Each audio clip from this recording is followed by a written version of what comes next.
Dia Mundial da Educação. Santa Catarina se destaca em ações e iniciativas no ensino público.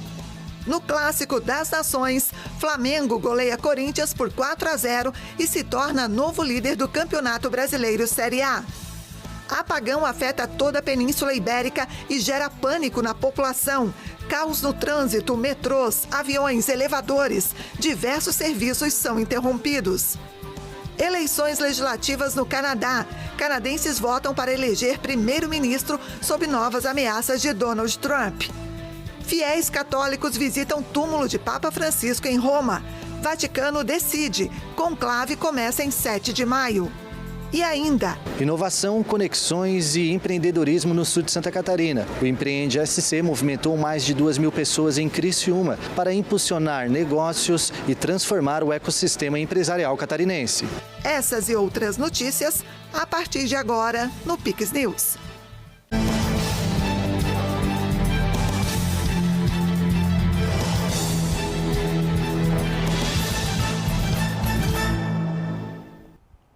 Olá, sejam todos bem-vindos ao Pix News desta segunda-feira, 28 de abril. Agora, 8h07 no horário de Brasília, nós estamos ao vivo. Hoje, 28 de abril, é comemorado o Dia Mundial da Educação. Santa Catarina tem se destacado em ações e iniciativas que promovem o ensino e o ingresso de estudantes em universidades e cursos técnicos, como o Programa Universidade Gratuita e o Programa Catarinense Técnico, o CATEC.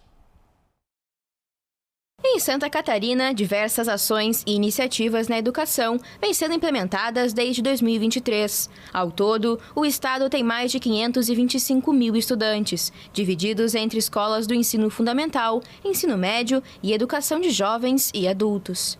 Dentre algumas ações de destaque estão o Programa Universidade Gratuita, o Programa Catarinense Técnico, o CATEC, e a implementação do projeto com o método Intract de alfabetização. Com a criação do CATEC, o número de estudantes em cursos técnicos da rede estadual saltou de 12 mil para 30 mil. Criado pelo governo do estado em 2014, o programa tem como objetivo ampliar a oferta de cursos técnicos para estudantes da rede estadual de ensino, o que possibilita que os alunos terminem um ensino médio com um diploma de conclusão e pelo menos uma certificação técnica. Desde a criação, o CATEC alcançou um aumento de 150% no número de matrículas. Já para o tão sonhado diploma de ensino superior, Santa Catarina criou Universidade Gratuita, o maior programa estadual de formação superior do Brasil. O programa, criado em 2023, cresceu exponencialmente, oferecendo mais de 41 mil benefícios em 2024, com um investimento de mais de 500 milhões de reais. Até 2026, a expectativa é que o valor supere 1 bilhão e 200 mil reais e beneficie até 70 mil estudantes. Na alfabetização, o estado catarinense está realizando um projeto piloto com o método Intract de alfabetização. Mas o que é o Intract? A metodologia baseada na neurociência foi desenvolvida na Alemanha, respeitando os processos neurais que ocorrem no ato da leitura e escrita, além de analisar a forma como o cérebro assimila as informações. A metodologia garante que os alunos sejam alfabetizados de maneira rápida e eficiente ao final do primeiro ano. O método foi aplicado em outros estados brasileiros. Em Santa Catarina, foi implementado em 73 escolas estaduais e teve sucesso para alfabetizar crianças em um prazo médio de 4 meses. O modelo também auxilia na aprendizagem de crianças com dislexia, autismo e com TDAH. O Intract funciona como um subsídio para o trabalho dos professores ao longo do processo de alfabetização dos estudantes. Esses projetos e iniciativas fazem parte de um grupo de ações educacionais que o estado catarinense tem apresentado, focando na educação como um dos pilares para o desenvolvimento do cidadão. Neste domingo, o governador do Paraná, Ratinho Júnior, foi homenageado com a Joia do Agro. A honraria reconhece personalidades que valorizam o agronegócio brasileiro. Neste domingo, o chefe do Executivo paranaense compareceu ao AgroTalk Show, evento de abertura da AgriShow, considerada a maior feira agropecuária da América Latina. Na ocasião, Ratinho recebeu o prêmio, que simboliza o reconhecimento nacional ao trabalho conduzido no Paraná nos últimos anos, que consolidou o estado como referência na produção sustentável de alimentos e no uso de tecnologias inovadoras no campo. O agro, em especial no Brasil, é a nossa vocação, né? Aquilo que a gente sabe fazer de melhor e é a base da nossa economia brasileira. No meu estado, né, que é o Paraná, que também é um estado que tem na sua vocação, né, no seu DNA, a produção de alimentos, e acho que o avanço agora é justamente estar buscando sempre a produção de alimento com sustentabilidade. É isso que é a nossa missão. O Paraná tem buscado ser um exemplo, uma referência nessa área. E essa liberdade é justamente no sentido de você poder estar sempre aberto a novas tecnologias, a novos métodos, né? Sempre buscando estar inovando, justamente produzindo, mas com a preocupação com o meio ambiente. Então, acho que essa liberdade na discussão ela é muito importante que através do debate, com muita liberdade, é que você consegue trazer novas soluções para o agronegócio. O Paraná exporta mais alimentos que países como Japão, Portugal e Coreia do Sul. Somente em 2024, o estado exportou mais de 5 bilhões de dólares em soja, 3,8 bilhões em carne de frango in natura e 1,4 bilhão em farelo de soja, além de ampliar a presença em mercados estratégicos como União Europeia, Emirados Árabes, América do Sul e China. Com as taxas impostas à China pelos Estados Unidos, os chineses têm encontrado no Brasil um mercado promissor. Olha, eu vejo que o Brasil tem muita oportunidade nesse processo, nessa briga comercial que existe entre China e Estados Unidos. Por quê? Porque os Estados Unidos acabou fazendo uma série de aumento de taxas contra os produtos chineses, fez em vários países, mas em especial contra a China, e a China, de contrapartida, fez uma série de taxação contra os produtos dos Estados Unidos, em especial produtos do agro. Então, como os Estados Unidos é um competidor com o Brasil na venda de alimentos, isso pode ser que a gente seja beneficiado, que eu acho que seremos. A prova disso é que semana passada a China comprou 40 navios em 3 dias de soja do Brasil. Então é uma demonstração que essa briga comercial entre esses dois gigantes pode beneficiar a nossa agricultura. O Paraná espera que, com a safra estimada em 45,2 milhões de toneladas, as exportações de 2025 superem os recordes anteriores. O estado também alcançou uma participação histórica na produção nacional de suínos, com 21,5% dos abates no país, conforme dados do IBGE. Recentemente, o Chile reconheceu o Paraná como zona livre de febre aftosa sem vacinação, o que vai permitir que o país sul-americano compre proteína de porco paranaense.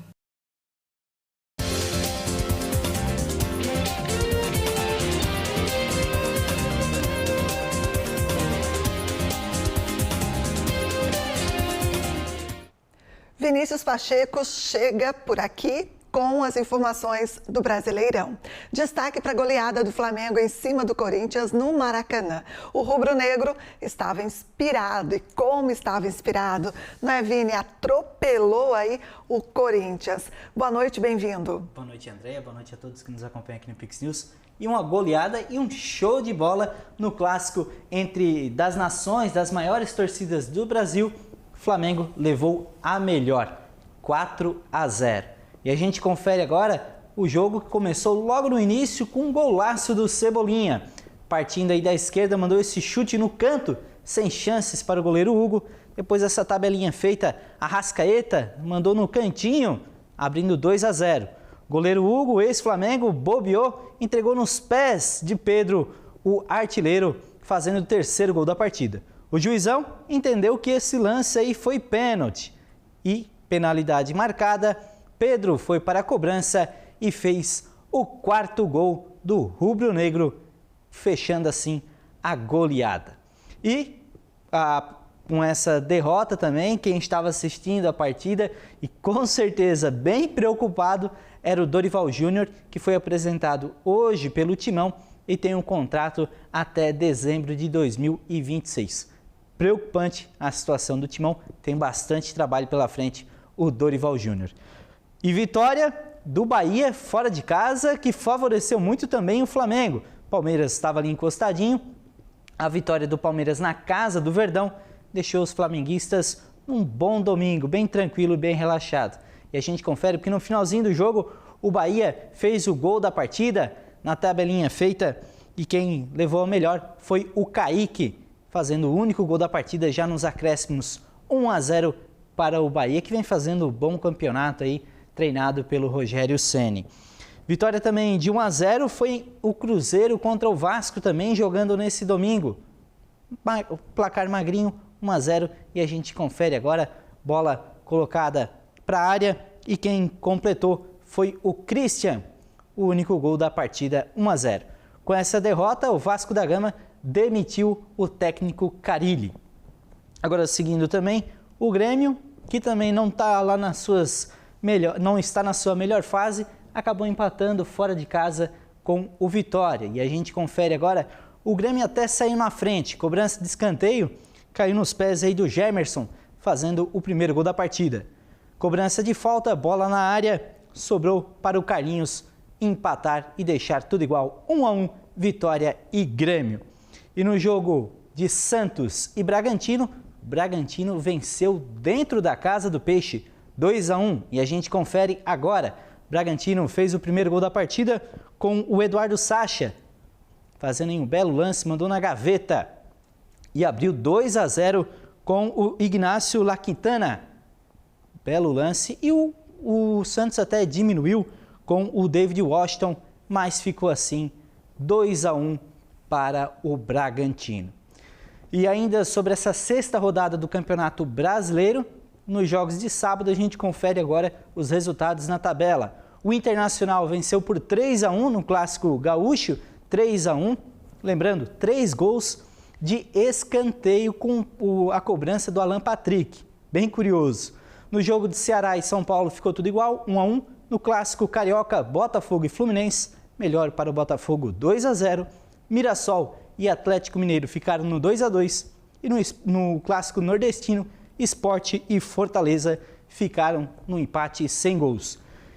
Falado então sobre os resultados, a gente confere como ficou a tabela do Campeonato Brasileiro. Flamengo liderando com 14 pontos, logo atrás com um pontinho de diferença vem o Palmeiras e o Bragantino com 13 pontos, o Cruzeiro e o Fluminense com 10 pontos, vem na sequência. Depois a gente tem 2 times com 9 pontos, o Internacional e o Bahia. Sequência de 3 times com 8 pontos, o Botafogo, Ceará e São Paulo. A gente vira a tabela e temos aí uma sequência de times com 7 pontos. Vasco, Corinthians, Juventude e o Mirassol. E aí depois 3 times com 6 pontos, Fortaleza, Vitória e Atlético Mineiro. Entrando então, abrindo a zona de rebaixamento, que tem lá dentro também o Grêmio, o Santos e o Sport. E agora uma curiosidade. A seleção brasileira vai vestir vermelho e preto na Copa do Mundo de 2026. É isso mesmo. Essas serão as cores do uniforme número 2 do Brasil, com lançamento previsto para a data FIFA de março do ano que vem. A última antes da Copa do Mundo, que acontecerá nos Estados Unidos, Canadá e no México. Essa será a primeira vez na história do Brasil que vai sair das tradicionais cores amarelo, azul e branco em um Mundial. O uniforme será predominantemente vermelho em um tom mais desbotado, com listras pretas que se assemelham mais a manchas. Ou seja, não é um vermelho e preto bem definido em alternância, como a Alemanha em 2014 ou o Flamengo, por exemplo, o Sport, Vitória, etc. e tal. As cores se estendem até o calção no mesmo formato, dando continuidade como se fosse uma peça só. Gerou bastante polêmica essa decisão e a gente vai ver se a seleção brasileira vai manter, se a CBF vai manter essa decisão. Mas eu fiquei com a curiosidade mesmo, de onde eles tiraram esse vermelho da seleção brasileira, de qual bandeira, de onde eles tiraram isso, toda essa curiosidade. Mas vai ser diferente. Então, eu me arrisco aqui a querer acreditar que seja uma breve homenagem ao vermelho do Canadá, dos Estados Unidos e, de certa forma, até do México, que vão ser os países sede da Copa do Mundo. Porque Brasil vermelho e preto polêmica. Na verdade, e a Nike vem inovando em alguns uniformes, em algumas seleções que são uniforme da Nike em si. A gente tem visto essa inovação, roxo, vibrante, por exemplo, da Alemanha, mas chama atenção e bastante polêmica, principalmente pela escolha das cores. E aí entra para outra pauta, entra para outras questões que o pessoal acaba fomentando ainda mais esse debate, né, André? Vamos aguardar cenas dos próximos capítulos. Muito obrigado, uma boa noite. Obrigada a você também, Vini. Até a próxima. Tchau. Agora uma pausa e você vai ver a seguir. Apagão afeta toda a Península Ibérica e gera pânico na população. Diversos serviços são interrompidos. Vaticano decide, conclave começa em 7 de maio. E no próximo bloco, os detalhes do Empreende SC em Criciúma, um dos maiores eventos de inovação do estado de Santa Catarina. Tudo é melhor no Comprão. O frescor do hortifruti é melhor no Comprão. A qualidade da carne é melhor no Comprão. Bebida pro churras é melhor no Comprão. Tudo é melhor no Comprão. O postinho da padaria é melhor no Comprão. Desconto no atacado é melhor no Comprão. Abastecer o seu negócio é melhor no Comprão. Tudo é melhor no Comprão. Tudo que você precisa, qualidade, economia, pagamento. É melhor no Comprão. Melhor preço é no Comprão. Mais importante que falar dos 46 mil benefícios oferecidos em universidades catarinenses é falar das histórias que o programa Universidade Gratuita está ajudando a escrever. Em 2 anos, o governo pagou as mensalidades de milhares de alunos, tornando possível o sonho da faculdade em todas as regiões do estado. Informações, acesse o site. Programa Universidade Gratuita. Oportunidade para quem precisa. Governo de Santa Catarina. O que é Garopaba? É luz, é verão, é esporte, é música, é tainha, é tempero, é história, é encanto, é tradição, é cultura, é pra criança, é pra família. Garopaba é a Garopaba. Venha viver de perto. Segurança é fundamental para quem quer viajar sem agito. Por isso, o governo de Santa Catarina está trabalhando em mais de 2.000 quilômetros de estradas com o programa Estrada Boa. São mais de 50 obras de restauração de rodovias, novas pavimentações, sinalizações e duplicações. Estar seguro é saber que o caminho da volta também foi pensado para você. Mais segurança, mais infraestrutura. Santa Catarina melhor.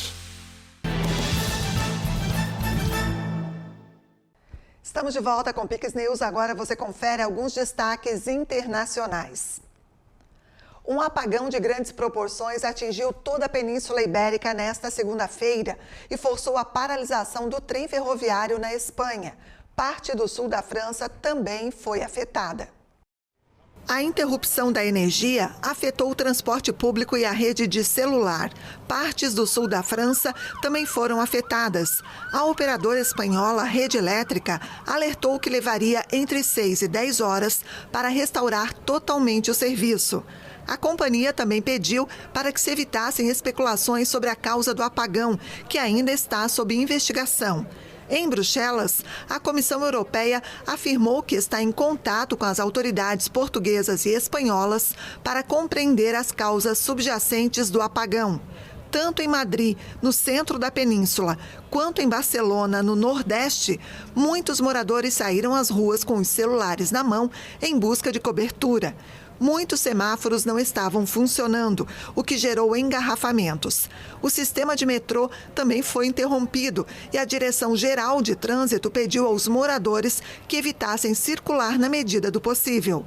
Em Portugal, a operadora nacional da rede elétrica, REN, confirmou o corte massivo de luz. De acordo com vários relatos, a queda de energia afetou vários bairros de Lisboa, cujo sistema de sinalização deixou de funcionar.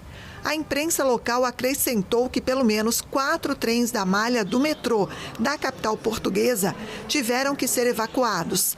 Na França, a queda de energia atingiu o País Basco e durou pouco tempo. A operadora de rede francesa restaurou a energia. E o Ministério do Interior da Espanha declarou estado de emergência após o apagão que afetou o país. Madrid, Andaluzia e Extremadura, são algumas das cidades que solicitaram ajuda ao governo central. Até o momento, cerca de 35% da energia do país foi restabelecida.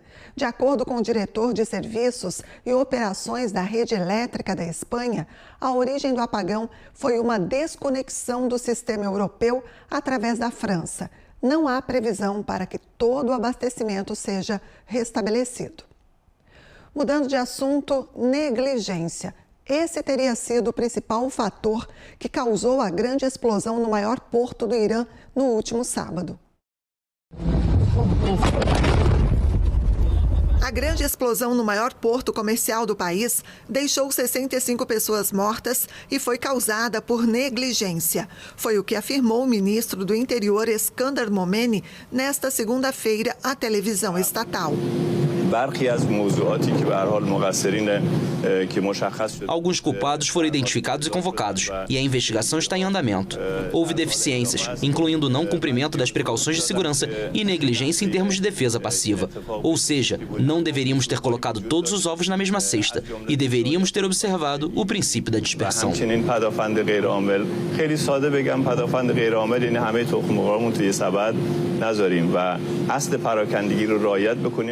A explosão, ouvida a dezenas de quilômetros de distância, ocorreu ao meio-dia de sábado no porto de Shahid Rajai, próximo da margem norte do Estreito de Hormuz, por onde passa 1/5 da produção mundial de petróleo. Pelo terminal, transita 85% dos produtos iranianos. O governo provincial afirmou que o fogo ainda não foi extinto e que uma espessa coluna de fumaça preta continua subindo sobre os contêineres empilhados no local. O Ministério da Saúde pediu aos 650 mil moradores da cidade costeira de Bandar Abbas que fiquem em casa até novo aviso, devido à fumaça tóxica. Incêndios florestais afetaram Nova Jersey, nos Estados Unidos, e Jerusalém, em Israel. O calor vai avançando com a primavera no hemisfério norte e começa a desencadear incêndios florestais. Em Jerusalém, um prédio próximo à Cidade Santa pegou fogo, obrigando os bombeiros a usar aeronaves contra as chamas. O primeiro-ministro Benjamin Netanyahu se reuniu com a polícia e equipes especializadas no combate a incêndios para discutir a situação. Nos Estados Unidos, cerca de 3 mil moradores foram evacuados em Nova Jersey depois que um incêndio florestal explodiu, queimando milhares de acres e ameaçando centenas de construções. As autoridades confirmaram que inúmeros bombeiros e equipes de resgate foram mobilizados para ajudar nos trabalhos de combate às chamas. Uma investigação foi aberta para determinar as causas do fogo. A mídia local informou que o incêndio começou em um enorme ecossistema conhecido como Pine Barrens, uma das maiores áreas protegidas da costa leste americana. De acordo com o Departamento de Proteção Ambiental do estado, Nova Jersey está sob alerta oficial de situação de seca. O Canadá celebra nesta segunda-feira uma eleição que vai definir o próximo primeiro-ministro. A votação começou cedo com a sombra do presidente dos Estados Unidos, Donald Trump, que voltou a insistir em anexar o vizinho do norte. Uma ameaça que, ao lado da guerra comercial, marcou a campanha. Segundo as pesquisas, o favorito é o atual primeiro-ministro Mark Carney, do Partido Liberal, que tem como principal adversário o líder conservador Pierre Poilievre. Em um país com 6 fusos horários, os primeiros locais de votação abriram as portas na província de Terra Nova e Labrador, na costa do Atlântico. A vitória do Partido Liberal representaria uma das mudanças mais surpreendentes da história política recente do país. Em 6 de janeiro, quando o ex-primeiro-ministro Justin Trudeau anunciou a renúncia, os liberais estavam mais de 20 pontos atrás dos conservadores na maioria das pesquisas. Na época, Poilievre aparecia destinado a ser o próximo chefe do governo do Canadá. Nas semanas seguintes, Trump anunciou uma guerra comercial e repetiu várias vezes que pretendia anexar o Canadá aos Estados Unidos. As ameaças do presidente americano dominaram a campanha e os canadenses passaram a considerar Carney como o candidato mais forte para assumir o desafio de um confronto com Washington. Carney, de 60 anos, Nunca tinha ocupado um cargo eletivo, mas comandou os bancos centrais do Canadá e da Grã-Bretanha.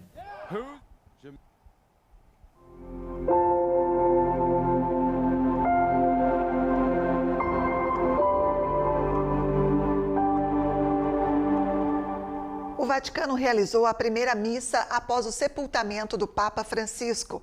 Segundo as autoridades locais, cerca de 200 mil pessoas assistiram à cerimônia. O cardeal Pietro Parolin presidiu neste domingo, na Praça de São Pedro, uma grande missa em sufrágio pela alma de Francisco. A cerimônia marcou o segundo dia dos Novendiais, ou seja, celebrações de missas por 9 dias após a morte de um santo padre. O Papa Francisco foi uma testemunha brilhante de uma igreja que se inclina com ternura para com aqueles que estão feridos e o escura com o bálsamo da misericórdia.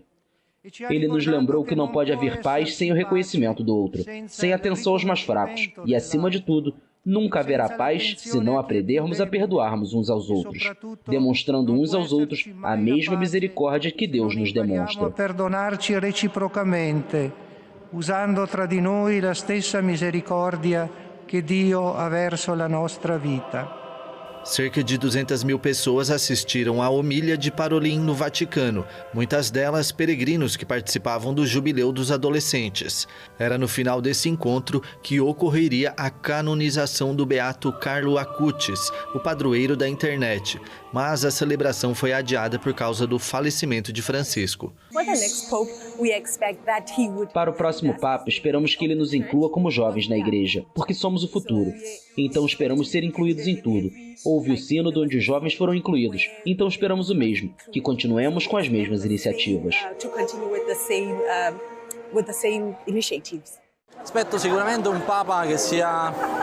Certamente espero um Papa que seja capaz de adotar todos os principais ensinamentos do Papa Francisco, e então ser capaz de levá-los adiante, e talvez também levar adiante aqueles princípios de paz de que tanto precisamos no mundo de hoje.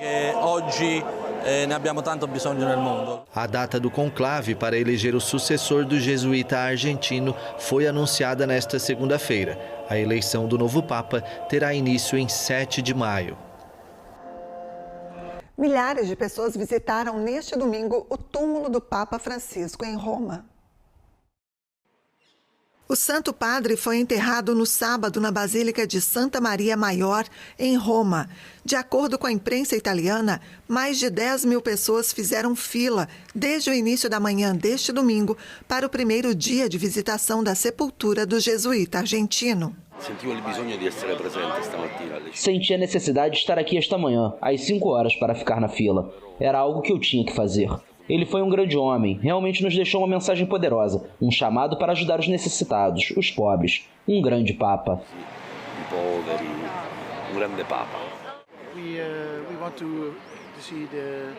Queremos ver o lugar onde Papa Francisco está, então estivemos no funeral ontem, e agora gostaríamos muito de rezar com o Papa.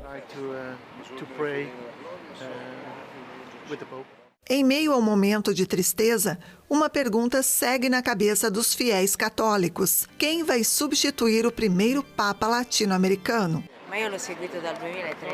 Eu acompanho Francisco desde 2013. Costumava ir às audiências na Sala Paulo VI, na praça, em todo lugar.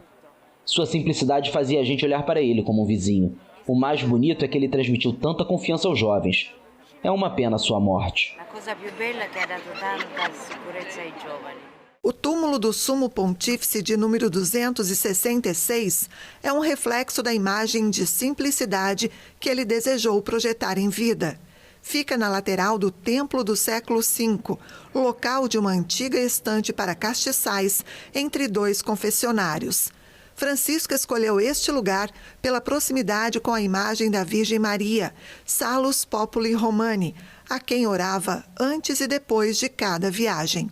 Ele foi o primeiro Papa a ser enterrado fora do Vaticano desde Leão XIII em 1903. E o Vaticano anunciou nesta segunda-feira que o conclave para determinar o sucessor do Papa Francisco vai começar em 7 de maio. A Igreja Católica vai começar a eleger um novo líder para 1,4 bilhão de seguidores. Na quarta-feira da semana que vem, os cardeais participarão de uma missa solene na Basílica de São Pedro. Após a cerimônia, aqueles com direito a voto, ou seja, com menos de 80 anos, vão se reunir na Capela Sistina para uma votação secreta que pode durar vários dias.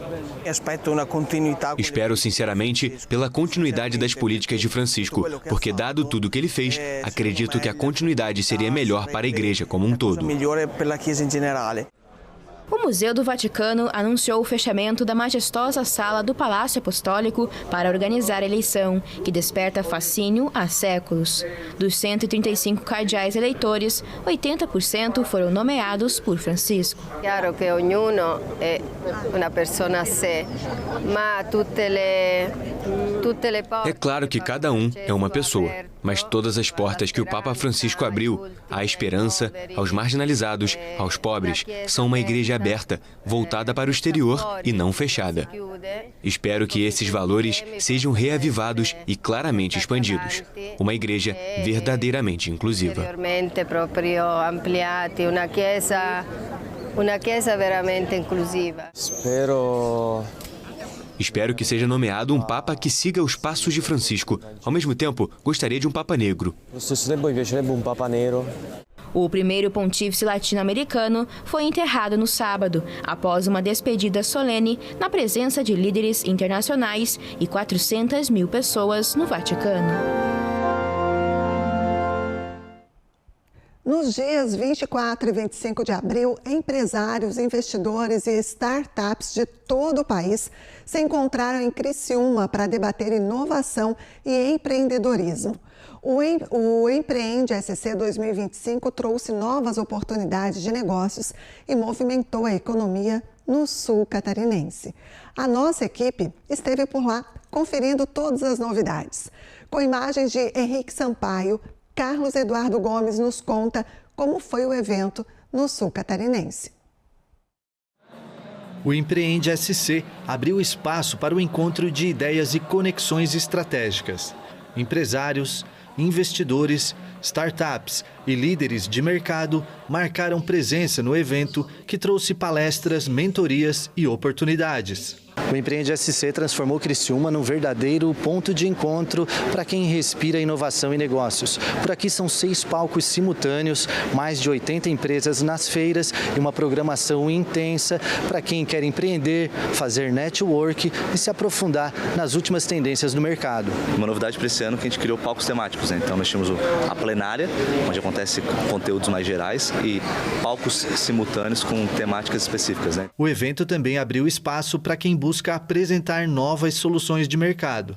Empresas de tecnologia e inovação mostraram produtos e serviços para investidores e futuros parceiros. A intenção de estar no Empreende, além do reconhecimento de marca, é trazer para a gente conexões e contatos genuínos, valiosos, não só de fechamentos de novos projetos, como tem acontecido, mas parceiros, né? Empresas de marketing, contabilidades, que possam estar se agregando à operação, sendo que somos um ecossistema que procura atender num âmbito bem global.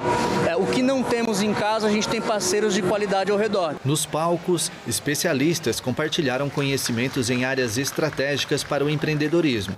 Ana Virtuoso, especialista em gestão de marcas, destacou como o branding pode ser um diferencial competitivo. Não, acho que o público foi super bacana, né? Foi a primeira vez que eu fiz uma experiência de palestra silenciosa, mas deu para ver o pessoal muito engajado, porque essa é a temática do branding, né, principalmente aplicada aos dias de hoje, ela é cada vez mais relevante, seja você ter um pequeno negócio, seja você ter um grande negócio, né? A construção de uma marca, que ela vai muito além de você construir um logotipo, uma identidade visual, mas sim uma experiência que se conecte com a sua comunidade, que se conecte com seus consumidores e consiga ser exprimido isso através das experiências que a sua marca gera, das interações que a sua empresa está gerando com cada um dos seus consumidores. Ela precisa gerar uma percepção positiva e também estratégica em relação a isso. A inteligência artificial aplicada à liderança também foi tema de debate. Jordan Heng mostrou como as novas tecnologias impactam a tomada de decisão no ambiente corporativo. Hoje, apenas 35% dos líderes compreendem de fato como a inteligência artificial funciona. Nós temos 65% dos cargos de liderança que têm que espalhar as mensagens para os demais colaboradores que não entendem como funciona. Então a gente tem que olhar para dentro, de fato fazer um planejamento cultural para que sim, a IA se dissolva com propriedade e responsabilidade dentro das empresas. O empreendedorismo feminino ganhou um espaço exclusivo com o Sebrae Delas. A iniciativa trouxe debates e palestras voltadas ao incentivo e fortalecimento dos negócios liderados por mulheres. Esse ano o Sebrae está no Empreende SC mais uma vez como parceiro, com diversas iniciativas, e uma delas é um lounge do Sebrae Delas, que foi pensado especialmente para trazer informações e desenvolver o empreendedorismo feminino, que é o principal objetivo do Sebrae Delas, trabalhar temas relacionados ao desenvolvimento do eu enquanto empreendedora, do meu negócio e do nosso, que é o coletivo que apoia o empreendedorismo feminino. No palco principal, o comunicador Luciano Potter falou sobre o poder de uma boa história na era digital, reforçando que o valor do conteúdo vai além do número de visualizações. Sim, bom, primeira coisa que número de views não quer dizer sucesso da comunicação. Às vezes tem uma péssima mensagem sendo colocada e milhões de views ali, né? As redes sociais, claro que mudaram e começaram a metrificar esse jeito de contar histórias, né? Não, só que isso existe há bastante tempo. O livro mais vendido, a música mais escutada, o filme mais alugado, enfim, né? O filme que teve mais bilheteria na história do cinema, enfim, isso não está completamente linkado com qualidade. Mas a única possibilidade de eu conseguir me conectar, não só uma vez, mas de uma maneira muito corriqueira e por bastante tempo, que eu posso te enganar numa noite. A gente é enganado numa noite, numa tarde, num Reels, sei lá, a gente é enganado. Agora, para te ser perene, para te ser algo mais, tu vai ter que ser verdadeiro. O evento também atraiu investidores e mentores de startups.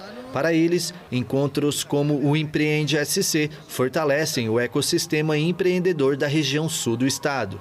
Floripa tem um centro de inovação lá muito legal, que é a CAT, Associação Catarinense de Tecnologia. Porto Alegre tem um outro centro de inovação muito legal, que é o Instituto Caldeira. E agora aqui em Criciúma, na região sul, em Tubarão, começam a surgir os centros de inovação locais. Aqui em Criciúma, chamado CRIO. E aí a gente tem universidades como a SATICS, como a Unesc. O Sebrae aqui da região sul de Santa Catarina é muito atuante. A gente vê Criciúma despontando, e toda a região, na verdade, toda a região sul, despontando como uma interface entre a tecnologia que está no Rio Grande do Sul, a tecnologia que está no resto do estado de Santa Catarina.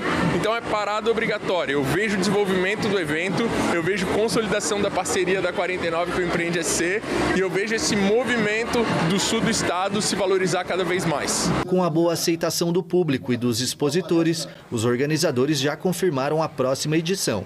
A venda de ingressos para o Empreende SC 2026 já está aberta. Nossa expectativa, obviamente, para 2026 ainda é melhor, né? Já lançamos a edição de 2026, quem tem interesse, é só entrar no nosso site lá, empreendesc.com.br, já vai ter acesso aí à oportunidade de garantir o seu ingresso com antecedência. O Pix News fica por aqui. A íntegra desta edição e as reportagens você pode rever no nosso novo canal no YouTube, Pix TV, Pix News HD. Também você pode conferir outras informações no nosso site pixtv.com.br. Muito obrigada pela companhia. Na sequência tem Cinepix e a gente se encontra amanhã. Até lá. Pix TV, conectando você ao melhor conteúdo todo dia.